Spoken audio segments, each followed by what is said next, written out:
Okay, so Andrew, today we're going to talk about something important. We're going to talk about stories. And this is funny because I just talked about this in my sermon earlier today. But people have stories that they think, stories they believe that help them understand the world, understand themselves, understand how they view the world. Tell us more about what you think about these stories, Andrew. Yeah, so in the culture that we grow up in gives us all kinds of stories, everything from Grimm's fairy tales about Snow White or Superman story tale. Star Wars. Yeah, Star Wars, the movies are masses of stories that influence how we think. And we have fiction stories, but there's also nonfiction stories. And so, for example, science over the past couple hundred years since Charles Darwin has told us this story that we as human beings have come from stardust and explosion billions of years ago that then created a primordial soup that we kind of evolved out of. And so these are a sampling of the stories that really impact what we value, how we think about our life, who we are, what our purpose is on earth. The cool thing about stories is that you don't have to be a religious person to understand the power that stories can have. I don't know, you committed heresy the other day when during a Wednesday service you mentioned Star Wars, and then you went on to discuss the prequels, which really aren't truly Star Wars films. You were discussing The Revenge of the Sith, which is actually a terrible movie, because the only true movies in the Star Wars canon are the original three. But the point is that even the use of that term, there's a Star Wars canon. You have the three original, you have the three prequel, you have the three... What's the opposite of a prequel? Sequels. Sequels, yes. You have the three sequels, and then you have the two that are sort of spin-offs on their own. But then you have all this written literature about the Star Wars canon. You have this whole world. Commentary discussion of it, yeah. You have this whole world to try and define a really epic story that people find so compelling, which is why it makes so much money.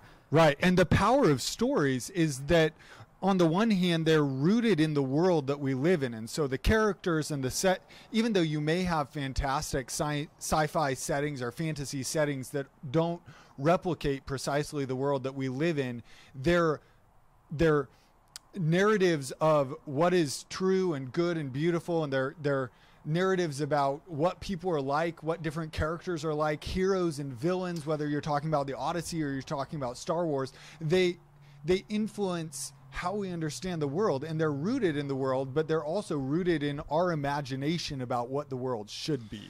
I think about Star Wars, and I think about the Empire being, except for the Stormtroopers, like Darth Vader being clad in black, being a representative of the dark side, and the Emperor being this figure with a menacing cowl in his command chair on the Death Star, and the Jedis are the forces of good.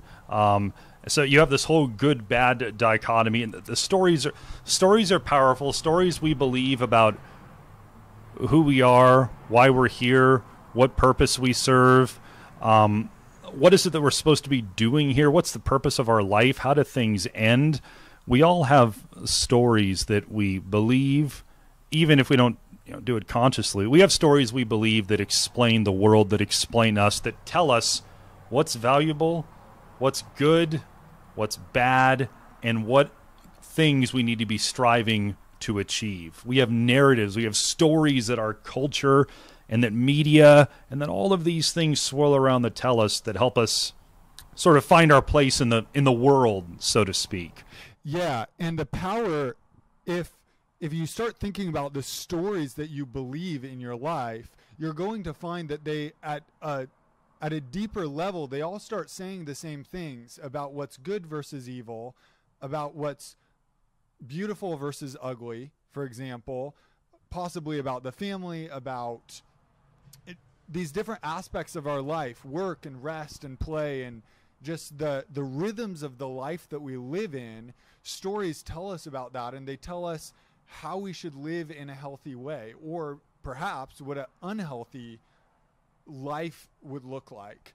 And so we get our understanding of what's good from stories, and stories reflect what's true about the world. And so one of the things that's important for us to process in terms of stories is recognizing that stories hold greater or lesser value according to how true they are. And so one of the questions that we ought to ask is, what makes stories valuable? What makes stories true? I think as Christians, as pastors, the idea of it might be new to some people to think of the Christian faith and message as a competing story in the marketplace. Yeah. But one thing that's really interesting to me is that probably without even realizing it, the whole concept of there being this epic ongoing battle between good versus evil, and even what evil looks like, and even the colors of evil, right, and the colors of good. Those things, they come from Christian scriptures. They come from the Christian storyline, and they're sort of soaked into these secular fantasy epics that we take for granted. They're soaked into Harry Potter, the boy who sacrificed himself so that he could defeat evil. Even the resurrection stone is very much of a Christian symbol. And Harry Potter was resurrected, then defeated Voldemort, the Dark Lord, and then peace reigns in Potter world. Yeah, so the quest for justice and righteousness and good in the world, and the restoration of what has been marred and broken, is a Christian story that's rooted deeply in the Old and New Testaments, creation, and the Exodus from Egypt, where Israel was slaves, and they've been brought out by God's power, and then ultimately with Christ's death and resurrection, the conquering of man's evil rebellion against God. This is a Christian story, and it's been plagiarized, if you will, because people can't help but plagiarize it in every other story, because it's what's true about the world. And there are other competing stories. So for example, there's the idea with secular humanism and evolution that says that we've come from this primordial soup, and man basically holds no value because they're part of this evolutionary system which is dyed red in tooth and claw, to quote the famous poem writing about evolution. It's this idea that death is normal and it's inevitable, which is a complete rejection of the Christian narrative, which is that God created the world good. Death was not normal. It's not inevitable. God created man for life and relationship with himself, not for death. But it was man's rebellion that led to death. And Christ is actually going to reverse the curse that was laid on man because of his rebellion. Romans 8 talks about that. So let's think about this and try and bring things to a head, so we can leave people with something. Everyone has a story or sets of stories that may or may not actually go together when you think about them, but everyone has a narrative, has a story that tells them what's important, what's good, what's right, what their purpose in life is, and what the purpose of anything is. And so what the Christian faith and message has for everyone, as you sit there and you consider your story, what is your story? What is good? What is right? What is wrong? How do things end? What's your purpose here? What's the purpose for anything being here? How does your story answer that question? I mean, brutally honest, how exactly does your story answer the big questions of life and other questions? And then how do those brutally honest answers line up with what your heart and your conscience and your mind tell you are true and right and good? So what are some of the things that people should think about when they think about what questions does my story need to be able to answer so I can be sure I'm believing and following the right story exactly as I live my life? What are some of those things? Yeah, so you shouldn't have a split between what your values are and what stories you're believing to be true. So if you think human life is sacred, then it doesn't make any sense to believe that we're just all highly evolved animals. Exactly. Okay. Yes. And kind of the end result of that, which is nihilism, which says that everything is meaningless. And so you have people like Albert Camus, who was a French philosopher about 50 years ago. He made the argument that whether you helped an old woman cross the street or murdered her as she crossed the street was equally meaningless because there's no ultimate values. And so for him, even though he didn't go around murdering old ladies, he couldn't live in conscious, he couldn't live true with his worldview. He had to live in complete opposition to his worldview to live as a sensible person. Other people committed suicide because their worldview said there was no meaning in life, there was no purpose in life. So you need a story that backs up values that are right about the world, and then you have to assess, why do I hold the values that I hold about the world? So if you believe that racism is wrong, as you should, certainly speaking from a Christian worldview, every person, regardless of their ethnicity, is created in the image of God, and God has actually sent Christ to die on the cross in part so that the ethnic tensions in the world could be destroyed and brought into a peaceful space together in the church.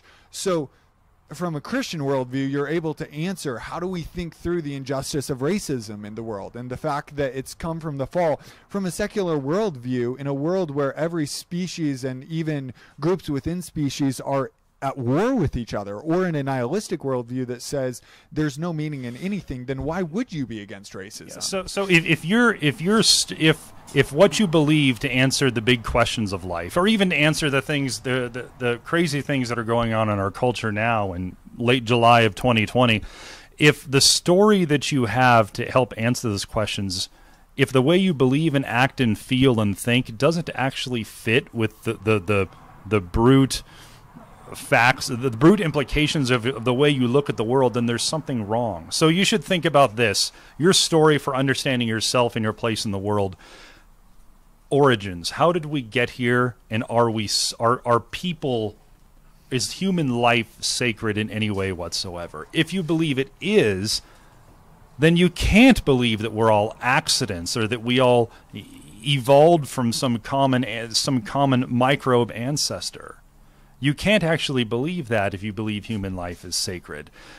Why do you do bad things? Why do people do bad things? Can your story answer that question? Even deeper than that, if you believe that we came from dust or a soup, and there's no divine power that has provided a rule for what's right versus wrong, how do you even know what's right or wrong? How do you know what's just versus unjust? Yeah, I mean, if you don't have a divine revelation that tells you what's right and what's wrong, then all you have are just social conventions that are just sort of held in place by inertia. Right. You don't have, if you want to say it's wrong to do this, you're eventually going to have someone say, says who? Right. Says who? And if it says you, and one of the interesting things, one of the narratives that's really popular in our world right now is this idea that you should be able to believe and value whatever you want as long as it doesn't harm any people.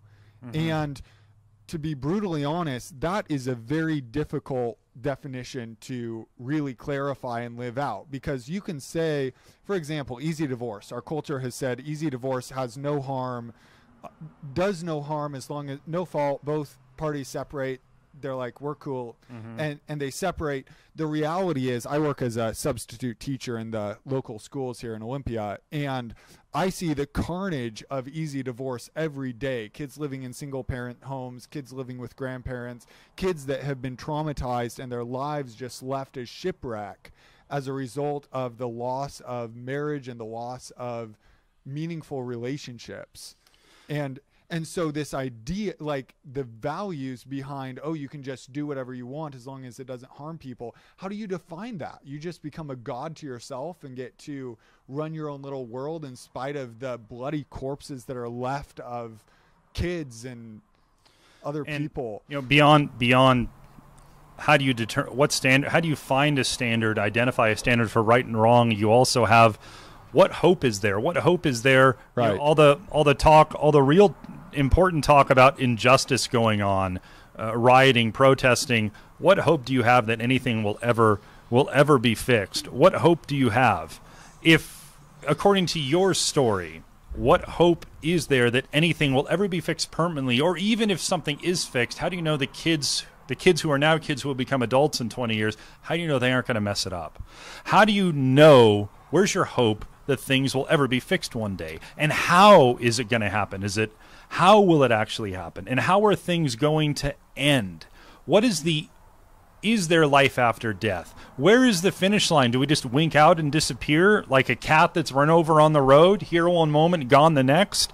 So what we're saying is that, can your story answer those questions or not? Can it coherently answer those questions, and does it line up with what you're hardwired to know is true? Right. And what we're saying is that the Christian story, there's a lot of stories in the world. The Christian story is the only true story because it can answer those big questions and millions of little ones that we don't even have time to talk about now.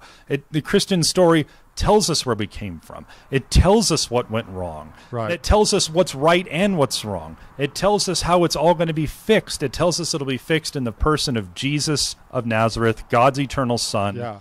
Coming back in victory and defeating sin and death. Who is perfect for us here and died in our place for our sins and then rose from the dead to defeat Satan for us. And like you said, he's going to come back and fix everything. Yeah, he'll wipe away every tear and remove the injustices and remove the wickednesses in the world, and he'll bring perfect peace. A peace that we can't even imagine in the wrecked, marred world that we live in right now. Even though there's beauty, there's the fingerprints of God still in the world. And this is, to me, what makes the Christian story so compelling, is you see the fingerprints. You see them in Harry Potter and Star Wars, for goodness sake. Yeah, you see them in stories. You see them in people that you have relationship, but you also see the wreckage of the fall and the brokenness of man's rebellion against God and the dark spaces that that's taken us to as humans, and the wreckage that it's left on the world. And those two together, other stories can make sense of one or the other. Mm-hmm. Like the secular worldview makes sense of why there's so much blood and carnage in the world, but it doesn't make sense of why there's so much good and beauty in the world, and love and kindness and compassion. And the Christian worldview does. The Christian story does. Yeah, the thing that we want to leave you with is that we're asking you to look and think critically, maybe for the first time, to think about, what are the stories that I believe in, that I really believe in, that help me live my life and explain who I am and why the world is the way it is and how things are going to end for me? Yeah. What are the stories you believe that teach you, that you use to answer those questions? And then I want you to see if they really make sense when you put them together. And then I want you to think about, are the implications of them, do they really line up with what you know and believe in your heart and in your mind? Does your story give you answers for real problems and real questions, for the big questions of life? And what I want to tell you is that it does not. The Christian story is the answer for all the questions in life and all the problems in your life. And we're inviting people to think about the Christian story as the one that's the true story, who can tell them who they are and how they can be part of God's family. Right. And by the way, at the end of this video, we're going to have links to our website and emails and phone numbers. And we're both local pastors here in Olympia. We would love to chat with you. So if you want to email us or call us, we'll meet you and talk with you. We want to be able to share the hope that we have about what's true and beautiful in this gospel of Jesus. That's the Bible. That's what Christians have believed for 2,000 years and found to be hopeful for 2,000 years. So reach out to us, email us, text us, get a hold of us on our website, and we'd love to talk more about the Christian story and your story. Let's compare the two, and let's talk about which story's good, which story's best, which story's better, which story better explains you as you are and identifies and gives shape to the hopes and dreams that we know that you have. So we'll talk to you next time. Yep.